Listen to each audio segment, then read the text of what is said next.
में भी मतदान केंद्र का जायजा हमारे सहयोगी ने लिया है, देखिए। जिस तरह से खासकर जो महिला मतदाता हैं, उनमें जिस तरह से आज मतदान को लेकर उत्साह नजर आ रहा है, इस समय आप ये देखिए, ये हमारे साथ मौजूद हैं। आप कैसा महसूस कर रही हैं? आप यहाँ पे वोट डालने आई हैं। मुझे बहुत अच्छा लग रहा है कि हम लोग वोट डाल के सब काम छोड़ के सबसे पहले वोट डालना चाहिए। हम वोट डालने आए। बहुत अच्छा लग रहा है सर, फीलिंग प्राउड। अब बस रिजल्ट्स का वेट है।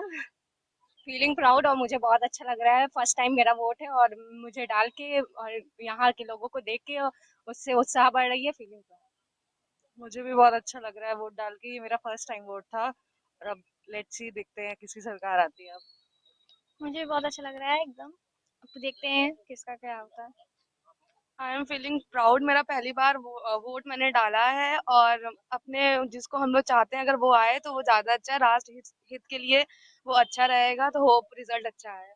क्या मुद्दे हैं इस बार के जो आप वोट करने आए हैं? किन मुद्दों को लेकर के आपने वोट डाला है? मुद्दे बहुत हैं और मतलब हम लोग ने ऐसे वोट डाले, जिसको डाला है वो हमारे राष्ट्र के लिए अच्छा होगा।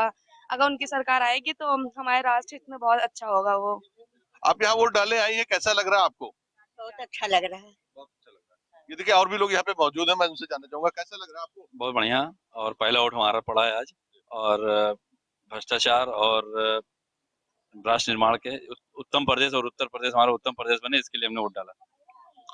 शिक्षा, स्वास्थ्य, रोजगार, ये सबसे महत्वपूर्ण समस्या है उत्तर प्रदेश में। इसके लिए मतदान किया जाए। ठीक है भैया, शांतिपूर्ण मतदान हो जाए, बहुत अच्छी क्या बात है। ये देखिए, लोगों में एक खासा उत्साह है और जिस तरह से वो सभी चाह रहे हैं कि प्रदेश में जो भी सरकार आए वो निष्पक्ष सरकार आए और विकास करे और बेरोजगारी दूर हो, महंगाई दूर हो। इन्हीं मुद्दों को लेकर के मतदाता आज यहाँ पर, उनकी संख्या दिन थोड़ी थोड़ी देर में बढ़ती जा रही है। तो मतदाताओं को आपने सुना है, तो मतदाता तो निकल चुका है वोट करने के लिए, लेकिन इस बार का ये 5वें चरण का रण कैसा रहने वाला है 2017 से अगर इसकी तुलना करें तो इस बार यहां पर क्या कुछ बदला है, इसी पर चर्चा करते हैं। दो बेहद खास मेहमान मेरे साथ जुड़ चुके हैं, पहले उनका परिचय करवाते हैं और उसके बाद फिर उनके साथ चर्चा हम करेंगे। सत्येंद्र सिंह जी हमारे साथ जुड़े हुए हैं, राजनीतिक विश्लेषक हैं। सत्येंद्र जी, बहुत स्वागत है आपका इस चर्चा में।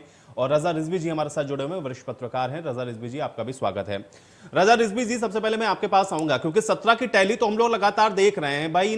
जो ये सीटें थी 61, इसमें 47 सीटें भारतीय जनता पार्टी 17 में जीतती है, लेकिन 2022 के विधानसभा चुनाव में ये जो 5वां फेस है, ये जो 61 सीटें हैं, इसको आप कैसे देखते हैं? आकलन आपका मैं इस पे चाहूंगा क्योंकि वोटर्स अपनी बात कह रहा है, राजनीतिक पार्टियां अपने दावे कर रही हैं, लेकिन एक वरिष्ठ पत्रकार होने के नाते आपका आकलन क्या कहता है, मैं आपसे जानना चाहूंगा। देखिए, ऐसा है कि ये जो 5वां चरण है ये बहुत महत्वपूर्ण चरण है और जाहिर सी बात है कि ये गोंडा, बहराइच, श्रावस्ती, बलरामपुर ये सब कवर करता हुआ सुल्तानपुर, इलाहाबाद, ये लगभग 12 जनपद इसके अंदर आते हैं। ये इसलिए भी महत्वपूर्ण है कि यहाँ कोई ये नहीं कह सकते कि यहाँ मुस्लिम बहुत ज्यादा संख्या के अंदर है, बहुत भारी संख्या में। तो यहाँ वो चीज नहीं है जो और फेजों में, जो दूसरे फेज में और जो तीसरे फेज में और कह रहे हैं चौथे फेज में भी कुछ न कुछ इसका था। और ये जाहिर सी बात है कि जो ये 5वां चरण है, इसमें यानी अभी 61 विधानसभा का चुनाव नहीं हुआ, 58 हुआ तो कहीं 56, कहीं 59 हुआ, ये हुआ। और भी मैं तो आज गोंडा में देख रहा था, मैं गोंडा जनपद बड़ा महत्वपूर्ण है क्योंकि ब्रजभूषण सिंह जो सांसद है, कई सांसद रहे, उनके बेटे जो है वो प्रतीक लड़ रहे हैं सदस्य से, और दूसरे जो है वो पंडित सिंह जो सपा में मंत्री थे, वो बेचारे एक्सपायर कर गए कोविड-19 में। तो अब उनका सूरज है तो भतीजा, लेकिन वो अपने बेटे के बराबर मानते थे। तो मैं आज सरजू प्रसाद इंटर कॉलेज के उसमें करीब 8 बजे मैं गया वहां, तो मैंने देखा कि 5 जो है वहां बनाए गए थे सेंटर वोट डालने के लिए, लेकिन एक सेंटर में करीब 7-8 लोग, और आप ये समझिए कि 4 सेंटर बिल्कुल खाली पड़ा हुआ था। मेरी वीडियो निकल गई। 4 सेंटर बिल्कुल खाली पड़ा हुआ था। और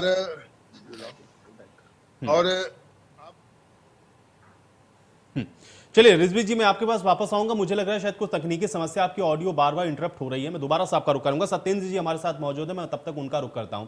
सत्येंद्र जी, आपका भी मैं आकलन चाहूंगा क्योंकि 17 का नतीजा और उसके बाद 2022 कैसे इसको आप देखते हैं? और 5वां फेस है क्योंकि अब आधा चुनाव तो हम मान के चल रहे हैं कि निपट चुका है, अब आधे से आगे की ओर बढ़ रहे हैं। आपका आकलन क्या कहता है? जी, ये जो भाजपा यहाँ पे आ रहा है और जहाँ इलेक्शन जगहों पे हो रहे हैं, इसमें बड़ी इम्पोर्टेंट आप देख रहे होंगे कि यहाँ पे उत्तर प्रदेश के जो मुख्यमंत्री केशव प्रसाद मौर्य जी हैं, जो सिराथू से लड़ रहे हैं, और राधा मिश्रा जी रामपुर पास से, और राजा भैया कुंडा ने जो बहुत सीट मानी जाती है, और सिद्धार्थनाथ सिंह जी और नंदी गोपाल गुप्ता जो नंदी साहब जो इलाहाबाद वेस्ट से लड़ रहे हैं या साउथ से लड़ रहे हैं। तो ये जो प्रमुख सीटें हैं, इसके ऊपर बड़ा अच्छा कॉन्टेस्ट हमें देखने को मिलेगा। बहुत महत्वपूर्ण सीटें हैं, और जिस हिसाब से हम से होते हुए पूरब की तरफ बढ़ रहे हैं, और यहाँ पे कहीं ना कहीं हम जातीय समीकरण और बाकी चीजों को भी देखें और उसको एनालाइज करें, तो हमें ये लगता है कि जो दलित बैंक है वो यहाँ पे बहुत रोल प्ले करता है। लेकिन उसमें भी दो प्रकार के सेगमेंट्स हो जाते हैं, एक जिसमें जाटव और नॉन जाटव। तो जाटव का रोल तो बीएसपी को अच्छा खासा मिलता रहा है, नॉन जाटव जो वोट हैं वो कहीं ना कहीं फटेंगे, ये उम्मीद की जा रही है। तो उनका रुख किसकी तरफ होगा, ये एक देखना दिलचस्प होगा। हालांकि मायावती जी ने ये अनुरोध जरूर किया है और लोगों को कहीं ना कहीं कहा है अपने फॉलोअर्स को कि वो भाजपा का समर्थन कर सपा के अगेंस्ट में जाए।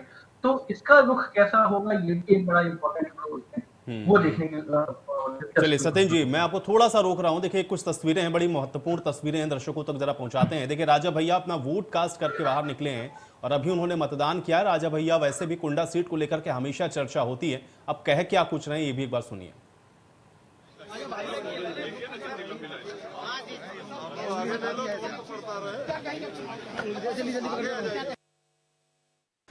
चलिए राजा भैया क्या कुछ कहेंगे ये हम आपको सुनवाएंगे, लेकिन एक बार फिर से चर्चा में वापस लौटते हैं। सब मेहमान हमारे साथ दोनों बने हुए। राजा जी, आपकी बात इनकम्प्लीट रह गई थी बीच में, आपसे भी मैं यही समझना चाह रहा था, क्योंकि 17 और 22 तक आते आते देखिए सत्येंद्र जी बता रहे हैं कि बहुत सारी चीजें हैं जिनको माइन्यूटली अभी हमको ऑब्जर्व करना पड़ेगा। खासतौर से एक वोट बैंक जो कि कभी मायावती यानी कि बसपा का होता था, उसमें भी कुछ सेंध हो रही है। समाजवादी पार्टी ये दावा कर रही है कि बहुत सारा ओबीसी ऐसा वर्ग है जो उनके साथ अभी नया जुड़ रहा है और इसलिए वो बड़े आश्वस्त हैं, ये कह रहे हैं कि हम तो सुपड़ा साफ कर रहे हैं। भारतीय जनता पार्टी कह रही है कि हम 300 के आंकड़े को एक बार फिर से टच करेंगे। आपका आकलन क्या कह रहा है, और आपकी बात जो अधूरी रह गई थी उसको भी कंप्लीट करें रजा जी। मैं कह रहा था कि मैं जब सरजू प्रसाद कन्या इंटर कॉलेज के उनको कोई सिंबल पे कोई दिखना साइड से,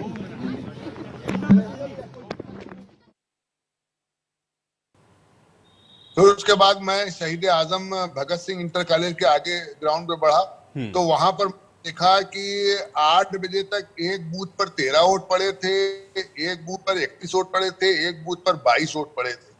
यानी बहुत तेजी, जो मैं सोच रहा था कि साहब बहुत भीड़ लगा के लोग, मैं तो यही उम्मीद कर रहा था कि साहब सुबह बिल्कुल निकलेंगे लोग बिना पहले मतदान बाद में जलपान, ये इतना नारा दिया गया, लेकिन उसका हमें कहीं दिखा नहीं कि पहले मतदान और जलपान। यानी 8 बजे तक ये नहीं लग रहा था कि गोंडा जनपद के अंदर कहीं चुनाव का माहौल है। लेकिन जब 8 साढ़े 8 बजा तो उसके बाद धीमे धीमे जो है लोग आना शुरू हुए, तो लगा कि नहीं हाँ साहब वोट का है। तो जो एक जोश था, जोश जो होना चाहिए, हमें लगता है वो राजनीतिक पार्टियां आम जनता के जो वोटर हैं उनके मन में वो जोश नहीं भर पाए, वो बलबला नहीं भर पाए कि घर से बिल्कुल निकलना है और जाना है, वोट देना है, वो नहीं कर पाए।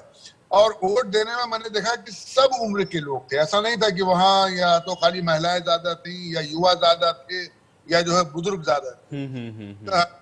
कम आप मतलब ये था कि सब उम्र के लोग वहां मौजूद थे वोट देने के लिए, लेकिन संख्या नहीं बढ़ रही थी। अब इसके लिए इलेक्शन कमीशन ने बहुत प्रयास किया कि साहब जो है वो उसने बूथ जो है मतदान केंद्रों को अच्छे बनाए, गुब्बारे लगाए और कारपेट बिछा दी और सेल्फी के पॉइंट बना दिए कि लोग उससे भी ज्यादा लोग जाएं।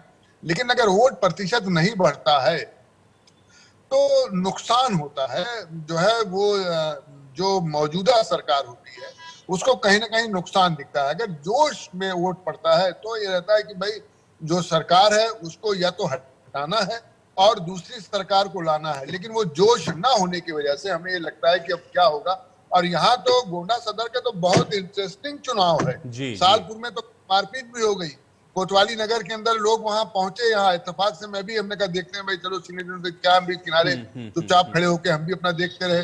तो वहां आप समझिए कि सूरज सिंह जो लड़ रहे हैं वो भी पहुंच गए, और उसके बाद वहां एक सुधांकर मिश्रा था, उसने कहा था हम लोगों को मारा गया है। हम लोगों को जो है बीजेपी के लोगों ने मारा पीटा है, हमारी रिपोर्ट लिखने के लिए मैं यहाँ आया हूँ। तो यहाँ गोंडा नगर का जो है बहुत ही इंटरेस्टिंग है। अब मैं इसके बाद यहाँ से निकलूंगा मनकापुर की तरफ, क्योंकि मनकापुर राजा आनंद जी का बड़ा वर्चस्व है। उनके बेटे कीर्तिवर्धन सिंह जो है वहाँ जो है वो रहे। चलिए रिजवी जी, आपसे मैं थोड़ा सा ये गोंडा के बारे में और समझता रहूंगा, लेकिन सत्येंद्र जी से भी मैं एक चीज समझना चाहता हूं, जो बात आपने कही उसी को आगे बढ़ाते हुए। सत्येंद्र जी, एक तो जो बात अभी रजा जी कह रहे हैं कि लोगों का ना निकलना या किसी पोलिंग स्टेशन पे कहीं 10 वोट कहीं 20 वोट, इसको आप कैसे देख रहे हैं? ये जो उदासीनता है ये किसके लिए ज्यादा भारी पड़ने वाली है? आपका आकलन क्या कहता है? मौजूदा जो पार्टी है उसके लिए भारी पड़ने वाली है, या समाजवादी पार्टी जो ये दावा कर रही है कि वो इस बार सत्ता में वापसी कर रही है? क्योंकि उस तरह से जोश नजर नहीं आ रहा मतदाताओं के अंदर, चाहे वो किसी भी पार्टी को सपोर्ट कर रहा हो। ऐसा क्यों हो रहा है? आपका आकलन क्या कहता है और ये किसके लिए नुकसानदायक हो सकता है?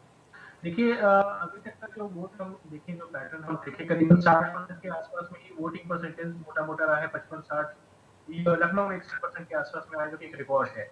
लेकिन इसमें और अगर हम माइक्रो लेवल पे जाए, माइन्यूट लेवल पे जाए, तो हमें ये भी देखना होगा कि जैसे पश्चिम में जो यादव वोट बैंक था और जो मुस्लिम वोट है, वो अपने जितना रेगुलर परसेंटेज रहा है उससे पिछली बार के मुकाबले करीबन 2% 3% के आसपास में बढ़ा हुआ है। तो ये पूरा अगर हम ओवरऑल देखें कि हाँ, अगर 60% के आसपास में वोट आ रहा है या वोट रहा है, तो ऑब्वियसली सत्तारूढ़ पार्टी को पेट पे नुकसान की संभावनाएं बनती हैं।